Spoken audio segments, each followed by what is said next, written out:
And welcome back, everyone, to a very special episode of Bear Down Breakdown. I am your host, Gustavo Arriaga. We are back with Season 2, Episode 3, right here, right now. My co-host, Ronan Clark, talk to us, man. Dude, how about them Bears? How about them Bears? We're feeling good, That man. was a great, gritty win. Do we want to just get right into it? Yeah, I think we should. Yeah, it's a very special right episode today, so I guess we'll kick it right off. It is a very special we have a very episode. special guest. Almost lost my train of thought there. Hosting us later. Let's get back into the game recap. Ronan, talk to me really quick about that recap. And then just the bye week that we're in right now. That was a gritty game that we just played against the Raiders. The way that it started, the way that it ended, the way that everything went down, that halftime interview with Ben Johnson where he's about to blow a gasket. You see the veins on his neck. It oh, man. I would have been pissed off, too. That was a really dumb question that reporter asked him. So, yeah, I would have been like, hey, why are you asking me that? Why didn't you just tell me how to do my job? But I'm really glad because he seems like the kind of guy that it motivates him. It motivates him to get a little bit more intense, which we did. And, dude, we've had some real star players on our team. We have had some emerging stars. We've had some guys really step up, especially in the roles that they aren't really used to stepping up in. And it's shocking. This isn't what we're used to on the Bears. We're used to guys get injured, we lose those star players, and then it's just done. It's all over. We lose Jalen Johnson. We expect the season to be over. But no, we've had guys like Tyreek Stevenson, Kevin Byard. They've stepped up, and they've stepped up big time. Tremaine Edmonds when TJ Edwards has been gone. Noah Sewell. Yeah, we've had a lot of guys who are naturally number 2 players stepping up like starters, and that is, honestly, let's call it the Ben Johnson effect, where these players, they have been prepped so much as starters that they can be all the way down on the bottom. I mean, Nashawn Wright, for example, he's been doing good. Did you see that JPA post? I have not, no. Where he's like the 35th best cornerback right now? Really? And that's surprising with how bad his start was. The fact that he was able to bounce back, huge. Yeah, that was huge. But, we've had a lot of guys who have been injured. However, they're going to be coming back. Do you want to go through who's coming back? Yes. So we got a couple players coming back on the bye week right now. Fortunately, the bad part of the week for us, but there's also a good thing because we don't got to stress about the Bears and if they might sell us this week. So we have it should be confirmed. They all practice. They've all been playing, barring anything crazy because, we are the Chicago Bears and you know what happens. We're going to have Kyler Gordon, TJ Edwards, Austin Booker, Colston Loveland, Darnell Wright, and Grady Jarrett all coming back from the bye. Much needed boost after starting 0-2. Give me your thoughts on that. That's big, man. You can't overstate these guys' contributions. Absolutely. This is pretty much the same as us getting Jalen Johnson back. We're going to see a lot better of play, and especially the fact that they're going to have this bye week to train and get their bodies right and really kind of focus on, what we've been telling all these players to do. Give it some time, and now they have that time to afford where they don't have to worry about, we have to rush to get back on the field. Our team needs us. No, we're 2-2. We're going into a bye. There's not much pressure. I say do what you need to. Get the cryotherapy, get the electrotherapy, do what you need to. Get your body right and be ready for that Washington game that's coming up, right? Huge. Washington? Yes, Washington, Monday Night Football. That's going to be big. Dude, we cannot lose to Washington. We can't. Again. After last year's finish, this is a must-win game. It is. And not even just for the playoff implications, but it's the fact that we went in last year and lost to them in such a horrific way. Mm-hmm. This is the peak bounce-back game. This is a culture-shifting game. This is really the game that's going to dictate, are we the same team we were last year, or are we going to be a different team this year? And what are we willing to put on the line last year? Because last year we had Eberflus and Waldron. Now we have Ben Johnson and Dennis Allen. Now we can see what different implications are going on. But kind of talking about implications and starting 0-2 and being 2-2 now, how does that make you feel? Was it last one like a culture win, is what people are saying? Or what do you think, especially coming off such a tough game, game? I think Ben Johnson put it best. It was the team that wanted it more. It was the grittier team. And at the end of the day, that's going to be what it is. It's the grittier team that is going to win. And he has been slowly instilling that grit into all of these players that they've known no grit. We've had no energy. We've had nothing. But now, those 2 games that we lost, frankly, we had no energy. We didn't have the charisma to go in there and be confident enough in ourselves that we can pull out these games. And I think that Lions game was just a lack of confidence. Agreed. We didn't know what we were getting into. The pressure was too much. The players had a lot to play for. Ben Johnson had a lot to play for. But now we're in these games where it's like, we can win. We can prove to people who we are. But this Washington game, have to win. You have to win it. Like, if you don't win the Washington game, I'm not going to have much hope. I'm going to not be very confident in this team because that is the hurdle we need to get over. If we are a different team, Washington, they need to be an afterthought. We need to put the conversation to rest of Caleb versus Jaden, because Jaden's going to be back. He's going to be back, I think, this weekend. Oh, yes, this weekend. So we're going to see Jaden. So we're going to see, okay, is he fully healthy? It's going to be a game, and especially the fact that they now have Deebo Samuel. They have a lot of guys that have been additions to that defense, offense. Like, they're a worthy team, and they are definitely a team that is on our level of competition. So I wouldn't put it past to be the game of the, game of the week? Yeah, game of the week for sure. Yeah, because, I mean, we're still a Monday night game. Obviously, we're not on Sunday, but regardless, it's going to be in Washington again, right? Caleb versus Jaden again. However, this feels like a different matchup, but it is a really important matchup, and I think we both know this right now because the season kind of lies on this. Like, we've beat up on teams that are like, you can say, like, all right, they weren't great, whatever. I really don't get why people will. I the Bears. I feel like they discredit us. But if there's a game that they can really like pin it on the map, it's going to be this game right here. Because you gave us a team who's been good, made it far last year, gave us trouble in that game last year. Now you give us opportunity to go in, win over back in Washington. And not only that, we can set a real statement right now. Hitting hard, being physical, and just overall, we can't have our fans go through that again. It just simply cannot happen again. Like I can't go through that again. I can't either. The fans will riot. Losing them again, like this is a game that our coaches not only have marked, but our fans have marked because they have seen this game and understand the implications that come along with it. Do you agree? We've just been embarrassed too many times. And that's really it. We're at a time right now where we can't be embarrassed anymore. The coaching staff's too good. The players on paper are too good. And overall, we're just too good to lose right now, especially to a team like the Commanders. Like, at this point right now, we've been playing better than them. Like, record-wise, it may not show it, but, I mean, the Commanders were giving them the Raiders were giving them problems, and other teams as well. But, I mean, we got real stuff to talk about. Speaking there. Of who's giving us problems, Max Crosby. He went against Theo Benedette and Ozzie Trapillo. And who came out on top? We did, and Ozzie Trapillo. We did, and Ozzie Trapillo. We had called it last show where we were like, hey. When have we not called it? When have we not called it? Yeah. We've been on point every week. We've been pretty spot on with our predictions so far. And that's just one thing that I think we got to point out.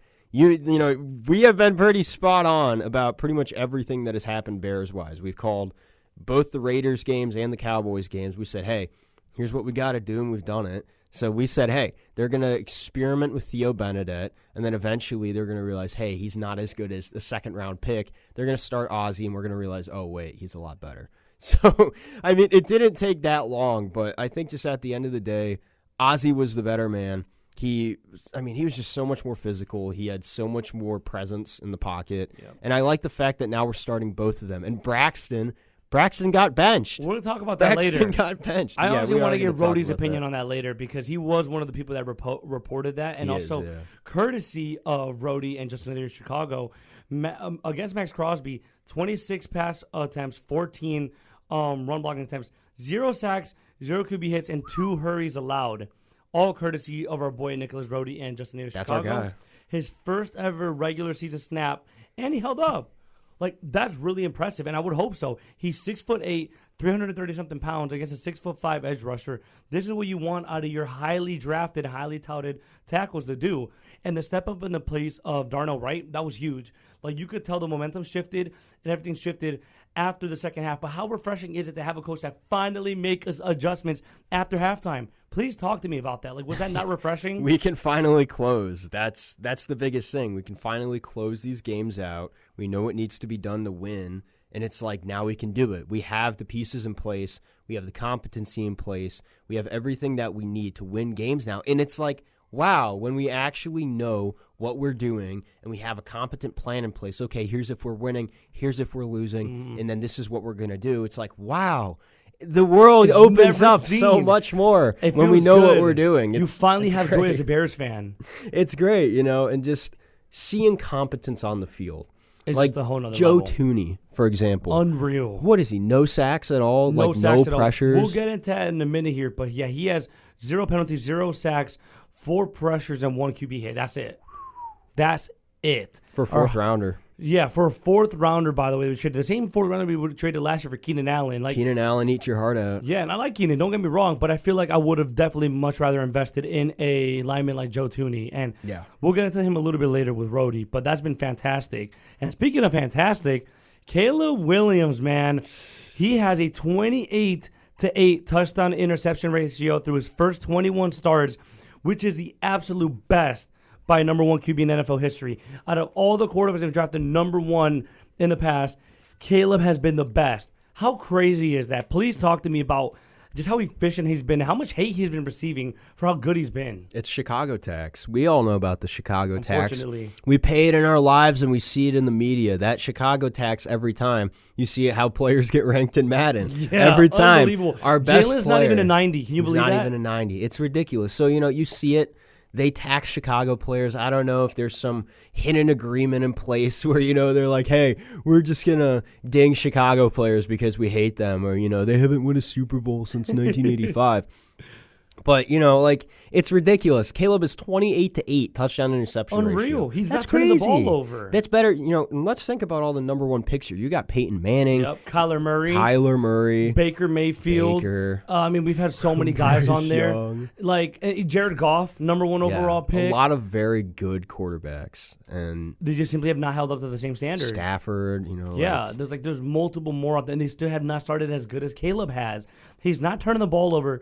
He's being efficient, and he's scoring. And this was a terrible offensive scheme last year. So and he's running with his legs, exactly. too. And he's using his legs. And guess what? Ben Johnson's let him utilize his legs on read option plays. How efficient is that? You know what he looks like? What? He looks like a taller Kyler Murray. He's got that baby run where he's he's kind of like hobbling. But it works. The thing is, he's a lot fitter than Kyler Murray baby run. You got to put it side by side with the Caleb run. I want somebody to do that. We might have to take a look at it on the film later. I'm gonna send you his run because it's the funniest thing. But it works. That's the thing, and he's smart with the ball. The problem with Fields when we had him, he kept fumbling. I can't tell you a time that Caleb because he's fumbled. always running it. Exactly. And Caleb had that one fumble against Max Crosby. Max Crosby's unbelievable. But guess what? Even through that contact, he recovered his own fumble. Caleb is a tough guy, and they went on air later. And Max Crosby said that Caleb told him that he's the best player he's ever played against ever. College, high school, middle school, NFL, pro level. Like, to have that type of praise is crazy. And Max Crosby has openly said that he's a competitor, and then no matter how many times he's beaten Caleb and hit him, he got back up, had a fiery competitive spirit. That is completely insane. Is that not? Caleb Williams. Great. We love Caleb. But with that, guys, we're going to go to our first ad break here. We're going to take our first break. We got a lot of stuff coming up, especially with our brother, Nicholas Roti. We'll be back soon. And welcome back, everybody, to Season 2, Episode 3 of Bear Down Breakdown. I am your host, Gustavo Arriaga, with my co-host, Ronan Clark. Ronan, tell us what you're doing this weekend really quick. What I'm doing this weekend? Yes. Oh, I'm going to a wedding. Exactly. Yeah, going to New Speaking York. of wedding, we are married to the Bears at this point. And because the Bears, they keep us well engaged. They're always in here, and it feels like a marriage. You hate them and you love them sometimes because they love to make us mad, but we also love them when they're at their peak. Speaking of peak, let's talk about Tyreek Stevenson. Yeah, sure. Tyreek, man. That I didn't expect him to be as good as he was. That's week 2. Especially after that Washington game. Yikes.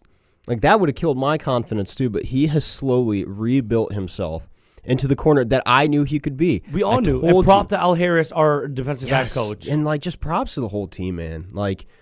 Picking yourself up by your bootstraps, not letting the past couple years get you down. Like Tremaine Edmonds, for example, Kevin Byard, Tyreek Stevenson, all these guys who had down years, they're stepping up. Yeah, I mean, they're people call Kevin Byard washed in Philly. Look at them now. Gosh, yeah. And they were even calling him washed here, and we were even calling him washed because, frankly, he wasn't doing good. I agree. He wasn't performing in that Tampa 2 defense. So, for these guys to completely revitalize their careers, I think it's amazing. I think the fact that Tyreek Stevenson has become a lot more of an aggressive. Agreed. He's going for the ball. He's making those plays we have known him to do. That's exactly what we've wanted. Kevin Byard with those instincts, man. He's sharp. And then Tremaine Edmonds, he is just everywhere. He is that sideline-to-sideline guy that I said he needs to be. He needs to be that sideline-to-sideline guy. He had his criticisms, and he's done everything to beat them. Everybody was saying trade him last year. Trade him. We're fine with TJ. No. See, we have a good linebacking core right now, and I think that is the most important thing. We have guys who, no matter how far down the depth chart, at least defensively, in my opinion, Agreed. We're good. Besides maybe edge rusher, but we are getting Austin Booker back. We're getting TJ Edwards back. We're getting our nickel, Kyler Gordon, back. We're getting Darnell. We're getting Grady back. We're getting Colston back. We're going to have some depth to play Washington. Firing at full cylinders. So, again, it's going to be no excuses. We cannot be messing around this game. If we mess up and we lose this game, that is an embarrassment. Agreed. That is another week 1 embarrassment. You can really only have 3. Let's say we have 3 strikes. Right now, we're at about 1. Mm-hmm. I'd say the Lions game was embarrassing. I'd say, the Minnesota game, that was... It feels like a learning curve game. Yeah, I think we just didn't really have it. The Dallas game, amazing. I'll take it. That's a great win against a very good team. Yeah, look, they held up with the Green Bay Packers. Of Pickens and CD and that offense. Come on. Those are really good teams that, they just get hate. The Raiders, for example. Ashton Genty went for 3 touchdowns on us. He's not a scrub. Did we not call it? Did we not call it again? He's not a scrub. These guys are not scrubs. Jacoby Myers is not a scrub. Brock Bowers, barely heard his name. Yeah. Barely heard his name at all. Our defense was all over the field on these guys. Yeah, they have very competent players. So we have played against teams that aren't like bottom teams. Maybe the Raiders. But besides that, the Cowboys, they're good. They're going to win more games than they're going to lose. I can make that prediction now. Dak is a good player. Pickens is a great addition for them. He plays great. Ferguson is a great tight end. They have a great O-line. They always have an okay defense. Mm-hmm. Matt Eberflus is going to be the determining factor on that defense. Which isn't a good thing. Yeah, but, if he just has to focus on defense, I say, maybe he's okay. But I think at the end of the day, we've played and won against good teams. We've played and lost against good teams. Yes. We've been humiliated by a really great team who is second in the NFL. Yes. I say we can give ourselves a break. We didn't lose the Seahawks. We didn't lose the Eagles, who are the top 4 teams right now. We didn't. So we're going to be just fine. But I would say this next stretch of 5 games, focus up. Lock in. We're about strike 1 of 3 right now. And I would say losing to the Commanders in any fashion is going to be strike 2. And then, of course, strike 3 is going to be, if we don't at least split the series with the Packers. Agreed. Because that's such an important game. And touching on Stevenson a little bit as well, because you've mentioned that he's been more aggressive player and he's just been better overall. He stepped up in Jalen Johnson's place. Let's not forget that. He was forced to be a cornerback 1 role now that we lost our number 1 corner because it was never going to be Nashawn Wright. Understandable. He has only allowed in these past 2 weeks 3 receptions, 6 yards only.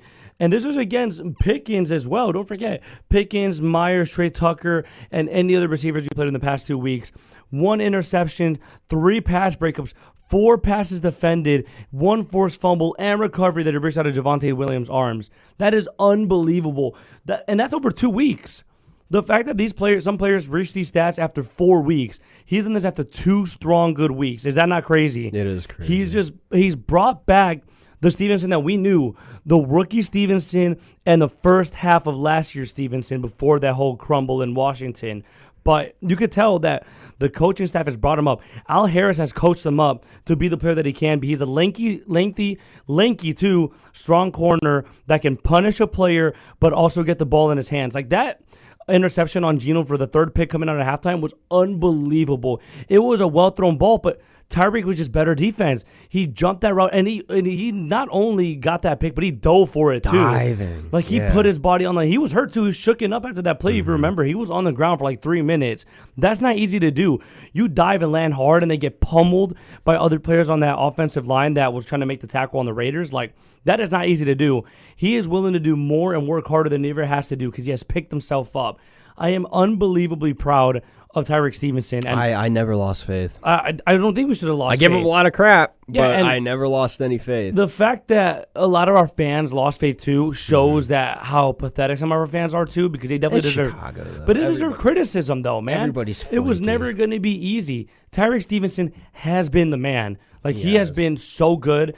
And I'm unbelievably happy he's locking in because we need him now more than ever. Do you agree? Yeah, he's been great. And how do you kind of foresee him being important in the next week roles against Terry, against Debo, and then even against Jamar Chase when we play the Bengals? He's going to have a bigger role as the weeks come. I'm curious to see how he does how his role changes with Kyler back. If they play Kyler at the 1, if, I don't know what they're going to do, and I think it's really, there's a lot that can happen, and I'm very intrigued by it because I feel like Stevenson, in the role that he was in, he can overcompensate. He can play all over the field. Agreed. He can be aggressive, but with Kyler back, you got two guys who are kind of hawks. They're going to come back. They're going to hit you. You got Brisker. You can't forget about Brisker. Hard hitter. Yeah, something, you got to set up Brisker to set the tone too. So I'm really curious to see what we do. I'm curious to see how we operate with all of our guys back, especially with Gordon back. I think that's going to be a really important return to our team. Of course. But, who else? You get Austin Booker back.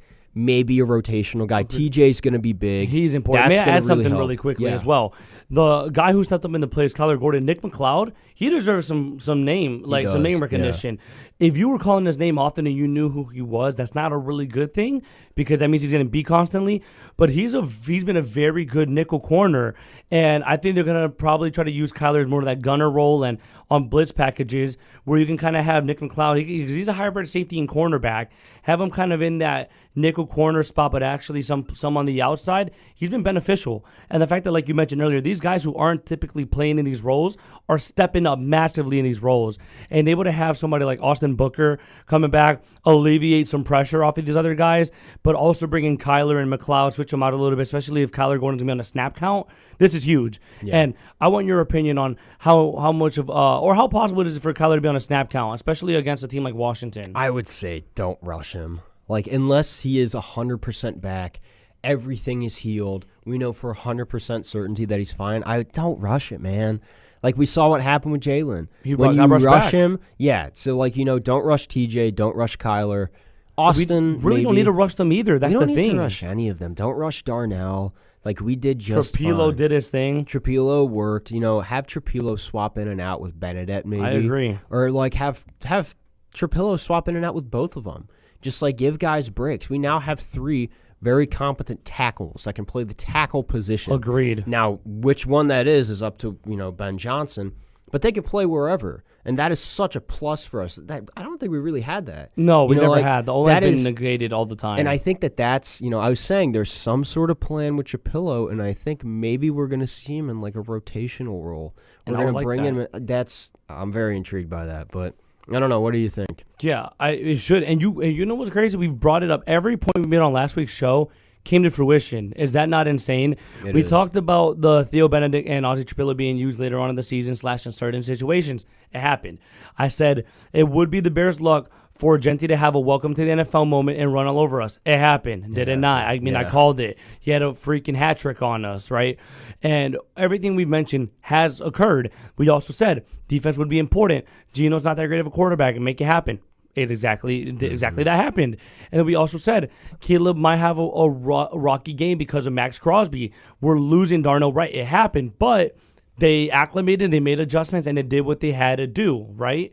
So if we keep seeing this and you see more competitiveness, but just continually going at it and consistency from this team, the Bears very well, after this stretch, could be 4-1 in the next 4 to 5 games because it is going to be the Commanders, Bengals, Ravens, forgot what the other team, and the Giants. Saints, yes. Saints, Ravens, and then the Giants. I don't want to play the Giants, man. They're a trap team. Dart, and our run defense isn't very good either. Scatterboo could do his thing, and you go back into that.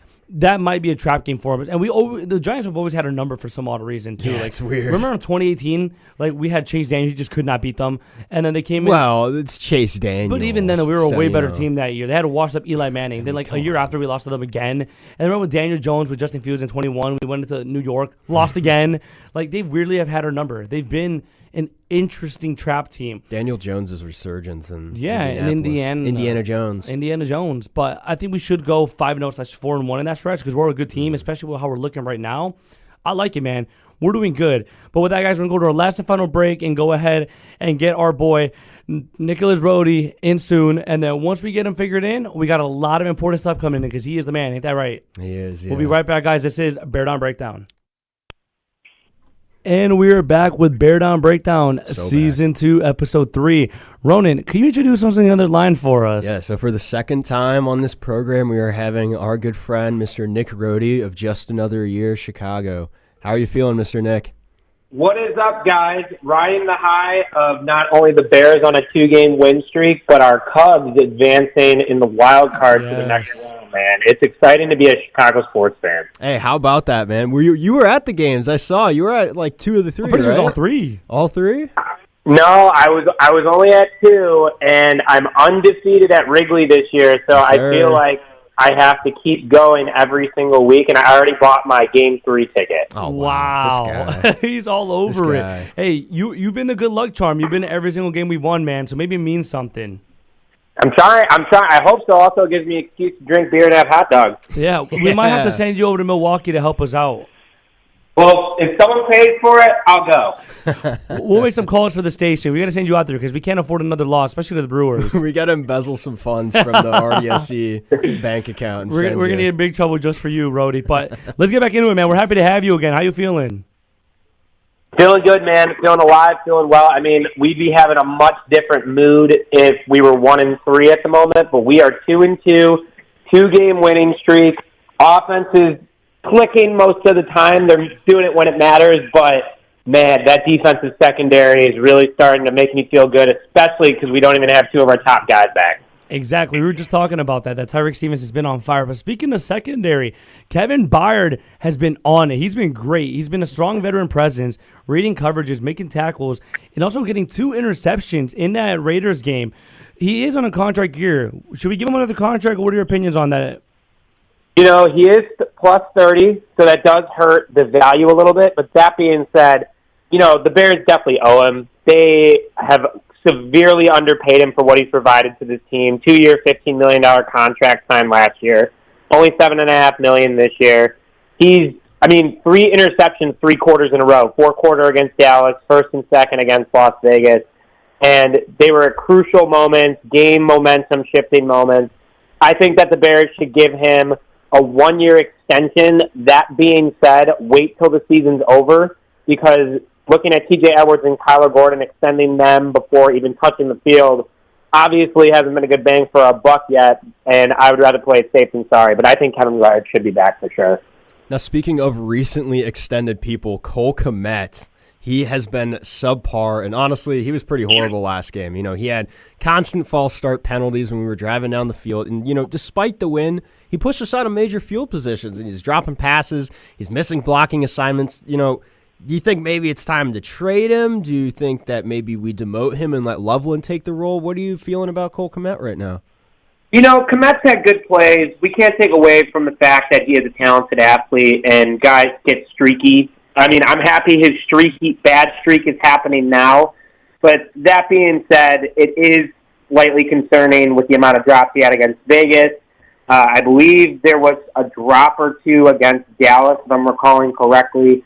And if the Bears were to demote him, it's not like there's no one there behind him. Colston Loveland, a guy we have to find out if he can do it or not, is right behind him.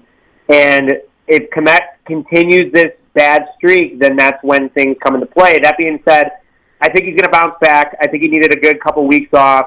Also, we really haven't been involving the tight end too much. This is a new offensive scheme for him, too, that's complex for tight ends. So I'm giving him a little bit benefit of the doubt, but if this continues, then maybe we let Loveland get a little bit more snap time. And I'm kind of glad you touched on that, because we do gain money by letting him go. Money might start being an issue. Like you mentioned, we do have to extend some players eventually. And I believe he gained about $7 to $8 million in cap, plus letting DeAndre Swift go, which we'll talk about in a minute here. We do gain, and he had a crucial drop in the end of that Raiders game at like the 5-yard line, and he can honestly have broken that tackle and gone for a touchdown. And would you be willing to depart with him, I guess, for a chance to get another rotational pass rusher? Because pass rush has been a little bit underwhelming, and I kind of want your opinion on that. Yeah, I mean, who are we going to go out and get, though, is the real question that isn't going to break the bank. That's you know, kind of how I look at it. I'm like, all right, you know, we can go out and get a running back for cheap. And I think with this defensive line, missing Austin Booker, keeping Dio and Montez out there for very long periods of time, is tiring them out. Like, they look solid in the beginning. And also, everything is done in phases. Like, you remember how off-season Ben Johnson's like, we're in phase 1, 2, 3, 4, 5, 6, like so on and so forth. That's how this game plan is going to be for both sides of the ball. And I think that the first phase was establishing the linebacker room. Tremaine Edmonds is on pace for 170 total tackles. T.J. Edwards coming out, that put a little bit of a dent in the plan, but Noah Sewell's really stepped up. And you have the secondary, who they look horrible the first 2 games. And then suddenly, Tyreek Stevenson, 4.36 when targeted, passer rating. Kevin Byard, like you said, doing a really good job as well. I think that now that in coverage, teams can't pass against us, and now Dennis Allen's going to unleash the beast in that defensive line after the bye week, and it's going to look like a whole new front that we haven't seen in a long time. Because it's a talented room, man. I mean, Shamar Turner is a guy that's shown a lot of promise. Andrew Billings, Grady Garrettson playing hurt. He'll be healthy after, hopefully, with that knee. Trevon Dexter, Montez. Dio looked good in the first week. But let's see what Dennis Allen does. He has made some great defensive lines. I'm not too worried about it. I mean, let's say the next 2 games we don't get more than 3 sacks, then I'll be worried about it. But I'm still trying to be like, all right, there's still a lot of football to play. Speaking of players who are giving up sacks, Braxton Jones has been benched. Now, what are your thoughts on that with Theo Benedett being the new starter and Ozzie potentially either taking a swing tackle role or filling in for Darnell? I went streaking. I was so happy about it, man. I mean, Braxton Jones has been the pain in every Bears fan's ass that no one can admit. And the thing is that, listen, he could be a great guy off the field. He is a mid-left tackle at best, and this Bears team is being built for greatness. And if we're going to accept mid at the left tackle position and then pay him big money, it'd be like Charles Leno all over again. Be like, yeah, no, we got a guy that he's okay, he can kind of protect, but no, Braxton Jones cannot handle the bull rush. And Theo Benedett, I thought, did a really solid job going in there. That being said, it's still a small sample size. I think that left tackle is a potential position that the Bears could consider for this upcoming draft early in their draft, depending on the prospects. I haven't looked at that too much recently. We're still too much early in the season, but I think Theo being in there is the right move. But also, there's rumors going around that Darnell has been practicing at left tackle throughout the offseason. And Ozzie looked really good at that right tackle position. Maybe they throw Darnell over to left, see what he can do. He did it at Tennessee for a bit, and you let Ozzie ride at right tackle. That'd be fun. That'd be really interesting, honestly. And I'm so glad you touched on that because Braxton Jones, man, how many times have we waited him to make that next push and that next step in his development? And he's just showing the same singular flaws he's always made. He can't handle the bull rush. He's slow on his feet, and his hands are terrible. I don't even remember that clip against the Lions, but there's a clip where some guy put his hand in his chest, and he's already on the ground. This is the guy you want protecting your franchise quarterback's blind spot, and I just think that's unacceptable. Theo is not only bigger, but he's stronger, and I honestly like the potential there. Now, moving on a little bit to what you mentioned with Darnell, would you like to try him there, or would you feel more comfortable starting Theo in and slowly moving Darnell over, especially how Darnell has been dominant on that right side? The interior is pretty locked up, so that makes me confident. I think that the slowly phasing in plan could be good, kind of like we did with Theo.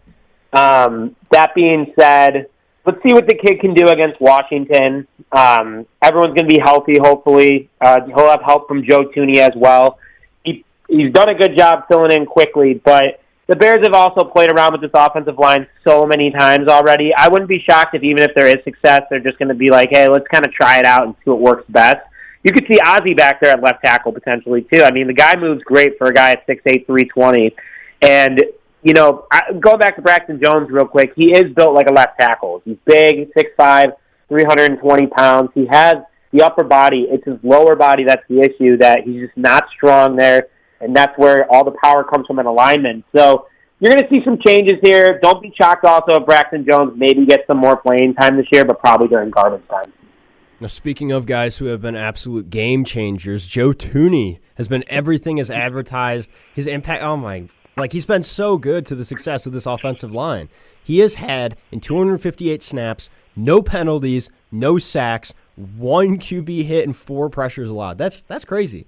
I mean, you really can't overstate the value that we've gotten from a 4th-round pick. I mean, it's crazy. I'd just love to hear your thoughts on Joe Thuney. He's a guy that you don't really hear about much, but that's a good thing.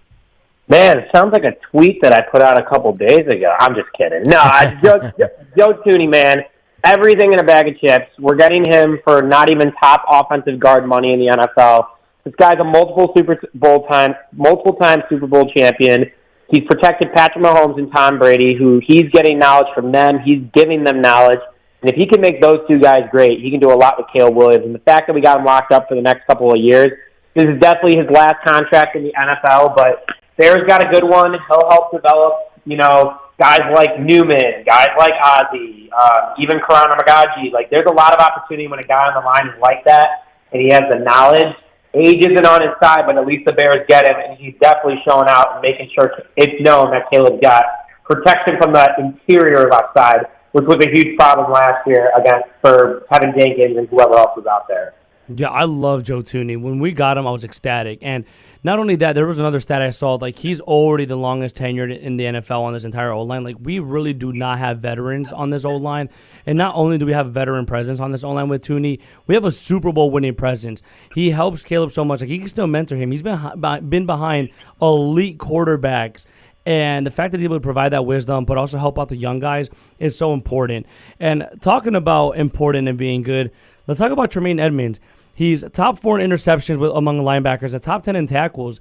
Considering that we don't really have TJ, Noah Sewell is still kind of getting into that spot, and Ruben Hippolyte hasn't played much. He's kind of held down that role and been the anchor in that defense. Can we kind of get your thoughts on that? Because I feel like he's been a little bit underappreciated, especially in the past few years, on how big his impact is, especially in this Dennis Allen defense. Yeah, I think he is underappreciated. He had Matt Eberflus for a while, and that guy built the way he is. This is when I've said it before, I'll say it again. I truly think that Ryan Poles knew years ago he was getting Ben Johnson. It was just, let me build the roster now. I'm not going anywhere. I know Matt's not staying. Let me build this for what I want. And, Ben would have brought in a guy like Dennis Allen because he brought in Dennis Allen, so obviously he wanted someone with that grit, same mentality kind of deal. That being said, you go out, you get a guy that allows Tremaine to be Tremaine, a big, scary linebacker that flies all over the field and makes plays. And that's exactly what he's able to do in this new defensive scheme. He knew that, he had the captain stripped from him, and rightfully so. It was not for him. I mean, Grady Jarrett, I think, is a great leader. Kevin Byard's a great leader. Tremaine's out there showing, like, hey, just because, and he's also worth a lot of money if the Bears cut him too, and he doesn't want to get cut because that's never a good look. He's on pace for 170 tackles. Like you said, the guy's an interception machine. I think he's doing a really solid job overall bouncing back from a mediocre, to say that, not mediocre, just not up to expectation few years. That being said, he can't slow down on the gas pedal. And when he gets TJ back, he's going to do even better. The one thing that Tremaine needs to really work on is going against the run. That still has been a struggle for him, but hopefully these 2 weeks he's watching enough film and he'll be ready for Monday night versus Washington. Yeah, and kind of going with that, and we really need about that Washington team. We'll about to get into that into a minute here, but talking about the run and just run defense in general. We were really high in the DeAndre Swift, and coming in last time we spoke to you, and just the general O-line being better and saying he can be good behind his own line. But he has been a bit underwhelming, and I've kind of been a bit upset with him. And I know especially because we know that limits a Ben Johnson offense is really heavy on play action and the efficiency of a good run game, a.k.a. Montgomery and Gibbs. And he doesn't need an elite run game for this offense to work. But the problem is the linebackers don't bite on a run game when we do a play action. What do you think is wrong with Swift? Is it the scheme, or is it just Swift not hitting the gaps? Or what is your opinion? I love to hear what you think about Swift, especially that we were all high on him prior to the season. I like DeAndre Swift. I know that a lot of people say he hasn't lived up to his contract. The numbers, last year he did have over 1,300 yards from scrimmage, and he played hurt. That offensive line was way worse. And I'll go back to the phases comment. I think that we're going in phases right now, and we wanted to get Caleb confident. We wanted to show that he could perform in this league because now teams after the bye are going to be planning for the pass. Now the Bears, with a healthy offensive line, knowing who they have at left tackle, getting Darnell back, hopefully, they're going to establish the run big time over the next couple of weeks. They have to. You establish the run, you establish the pass. But Ben Johnson did it backwards, and that's totally fine. I think that DeAndre needs to just get that opportunity to hit the hole one time, get the confidence up, because when he does hit it well, he does break it. He's had 3 big runs this year for 20-plus. That being said, still only averaging 3.4 with 2 rushing touchdowns. If the Bears can get Monungai going, that'll take some heat off DeAndre Swift, and it's not going to lose Swift's playing time. They're paying him big money. But you're also going to see him kind of get a fire under him that if he doesn't perform, he is going to get cut, and the Bears get a ton of cap next year. So I think DeAndre's being optimistic. I think he'll be fine. By week 8, if we're still dealing with 3.3 yards, I think the Bears need to make a change somewhere. And again, don't be shocked if they don't make a move at the trade deadline to get another big running back on a rookie contract to try to get this room going a little bit more. All right, Nick, it's been an absolute pleasure having you on. We got one last question here for you before we let you go. How are you feeling about this upcoming game against Washington? This is a big one. This is a prove-it one. What are your predictions, and what are your feelings about it? I think the tides turned a lot against Washington. We were finally against Vegas. I think that we finally got rid of that taste in our mouths that we were always on the wrong side of a last-minute win. And this taste really was put in our mouths after last season in Washington. We went on the big losing streak. Everything kind of fell apart. And now we have an opportunity to go to the same place where it all happened to finally turn things around. I'm feeling good. I think that the Bears are a lot better team than they were last year. I think that the Commanders are still a solid ball club, but the Bears, a lot better coached, a lot better roster, a lot more experience. I think that they're going to walk into Washington and they want to go above 500. Ben Johnson said it himself, and this is what I love about Coach Johnson. He goes, listen, we need to get ahead of the 8 ball. We're behind it. And that was after his first career win. We'll get ahead of it for the first time this season, but hopefully no injuries. We need everyone back healthy, and it looks like we're on direction for that. Kyler Gordon, TJ, and Colson Loveland all practice this week. I'm feeling good about Washington. I think that Chicago's going to make a lot of noise over on the East Coast. Absolutely, and I'm glad you brought up Ben Johnson, because I heard many people say, and I'll say it myself, and I'm pretty sure you said this as well, that win felt like a culture win against the Raiders. Last year in that culture and with Eberflus, we were not winning that game 10 out of 10. Right now with Ben Johnson, the grit and the pure power and competitiveness that this team had coming after halftime was just never seen before. And Ben Johnson willingly saying and coming to the reporters that Eberflus has never done. Eberflus refused to admit that we were behind schedule. Ben Johnson came out there and said, we're behind schedule, we're going to get better, and we're going to be better than advertised and he ever wanted. How exciting is that for you? Because we've never seen this before. That is such an optimistic and joyous thing to feel right now as a Bears fan, especially that in the past years, we never really had that ever. No, I mean, he is everything in a bag of chips as advertised. I know it's weird to say when you're 500, but I mean, he's learned how to win ugly. He's learned how to win good. He won during the national primetime both times, even though last week was technically in a blackout market because it was only in Vegas and Chicago.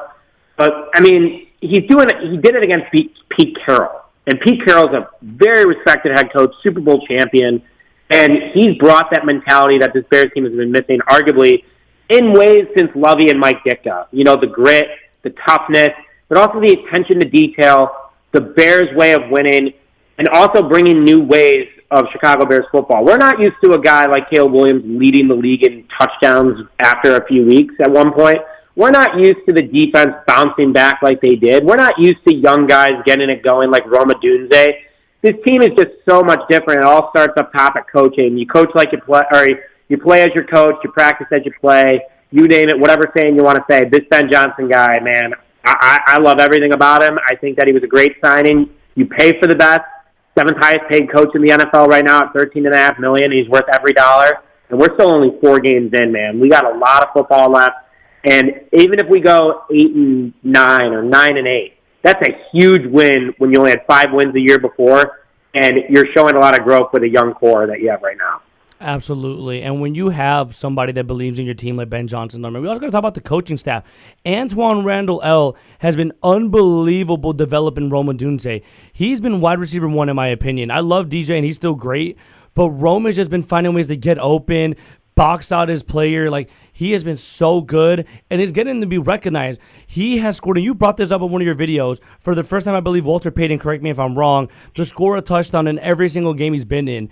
Roma Dunze has been so vital to this offense. And kind of talking about offense and the outlook, we have a really strong 5-game stretch coming on, and I believe it's going to be against the Commanders, Saints, Bengals, Ravens, Giants, around that order. Do you see us going 5-0, 4-1 that stretch before we let you go? That's tough. I want to say 5-0, obviously. I think that they'll go 3-2 for sure, 4-1 if in an intense game.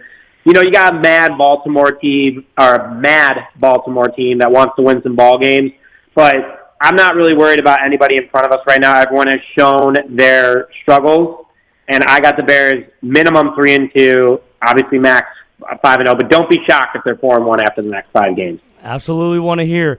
Nic Roti, we are so grateful that you popped up on our show today, and we always appreciate your insight. You are the absolute man. I just want to extend my deepest gratitude to you, always talking to us and just giving us great answers and being super well informed. Ronan, what do you want to say to our good guy over here? You have been awesome to us. You've come on our show way too many times, too many times that we deserve. So we appreciate you, man, and especially with the Bears season going the way that it is, for you to make the time for us is always very nice. We appreciate you, man.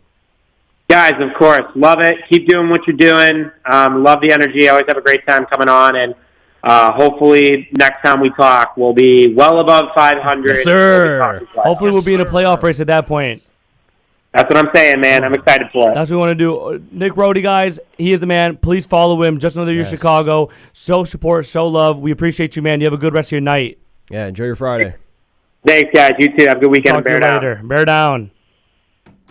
All right, now we will go to a short ad break here. And before we wrap it up, that is Nic Roti, guys. Please show him some love. Yes, we're going to go to our last break and just give it the final thoughts, right? Yeah. We'll get to it. We'll be back, guys. It's Bear Down Breakdown. I'm your host, Gustavo, with my co-host, Ronan Clark. And we are back, everybody. This is Bear Down Breakdown. Ronan, are you there? There's no audio. I can't hear. Dude, what do you mean there's no audio? I hear you perfectly fine. I can't hear myself. I can't hear through here. Now? No.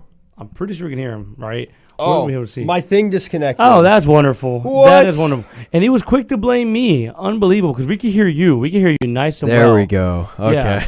I was able to hear you perfectly fine. You're just being delusional. Look here. We can show them. We, that unplugged. Oh, no. And make sure to check us out, guys, too. We're going to be, recording. Let's give a shout-out to our boy Henry here today. Yeah, Talk to our him. Cameraman. He has been awesome. Do you want to say some words to the camera? I'm just happy to be here. Just happy to be here, man. Yeah. Lovely. Our great cameraman, so special thanks to him. Got to give a special shout-out to our boy over here. He's definitely appreciated every single time. Yeah. But let's just talk about a little bit about the Bears now. When Roti came on, some thoughts of Roti himself because he's the GOAT. Oh, man, he's great. A little bit about just what you anticipate and the outlook, because he gave us what he thought, but we need to say what we think about our next final stretch. I hope Stevenson comes in with the biggest chip on his shoulder ever. He's going to come back into that game, and he's going to, that would be, the game of my life. Dude, after messing up like that.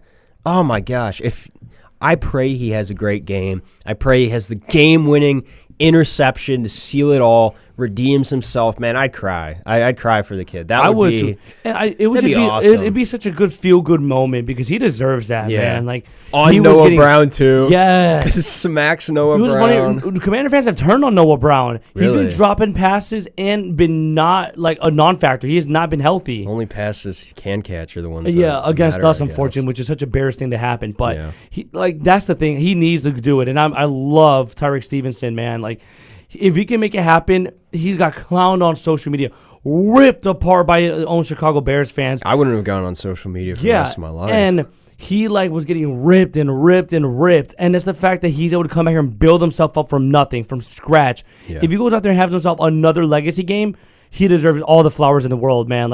I want somebody to come up to him and just tell him how great of a job he did because he killed it if he's been able to come up and have 3 amazing weeks in a row. Do you agree? Yeah. I mean, if he can put together a really good performance, I could see him getting into the Pro Bowl. Absolutely. Because there's not many that good corners this year that I can tell you. Stingley's been getting burnt, right? Patrick Surtain's been getting burnt pretty bad. And you're telling me not to start A.J. Brown in fantasy. Yeah, all right. But he's... What do you think? The Eagles' offense coordinator is not that good, but that's off track. And, even Jalen, our top corner, he's out. He's been one of the higher-end corners in terms of rating. He was ranked 95 point something in PFF rating. This is the year of the backup. It is, especially for the Bears and how well they coached everybody. But before we end here, let's go through a little bit of next 5 games, the next 5 stretch of win and loss records. 2 minutes. Let's do it. Bears Commanders. Win. I agree. Should be. Bears Saints. Win. I'm going to that game, by the way. Me and my dad are going. Bears Ravens. Lamar might not play, and Roquan's 100% guaranteed to not play. I think we can lose that one. Really? Yeah. Do you think their backup Cooper Rush can beat us? No, I think Lamar's back. I think Derrick Henry beats us. I think I think it's either Washington or Baltimore that beats us. I don't think it should be Washington. The run game is not there. Regardless, it doesn't have to be there. Fair. It wasn't there for the Raiders. I would much rather lose to good. the Ravens than the Commanders. Yeah, absolutely, because Ravens are a hell of a team. Like, absolutely. I can take that one. Yeah. I will take a loss. I'll take that on the chin if we lose the Ravens, and it'll be in Baltimore as well, so it won't be here in Chicago. I'd be okay losing to that. So I'd say we're 2-1 in that stretch. Bears, Bengals, Bears. Burrow's out. That defense is abysmal. They got clapped like 50-something to 10. So let's be serious now. Not good. And then Giants, Bears. Giants come here to Soldier Field. I'm excited for that game. Jackson Dart, Caleb Williams. Yeah, the young Bucks, and then you got Scattaboo. I love Scattaboo, and then who's the guy? Wandale Robinson is stepping in. Yeah, because Neighbors is out for the year with the ACL tear. Yeah, that was brutal. And then they have a pretty good offensive line too. So watch out. But I think we take that one. I think the Bears end 4-1 at the end of this stretch. But with that, everyone, this is the end of Season 2, Episode 3 of Bear Down Breakdown. We appreciate you all tuning in. We appreciate our guest, Nic Roti. We appreciate our cameraman, Henry. I am your host, Gustavo Arriaga, with my great co-host, Ronan Clark.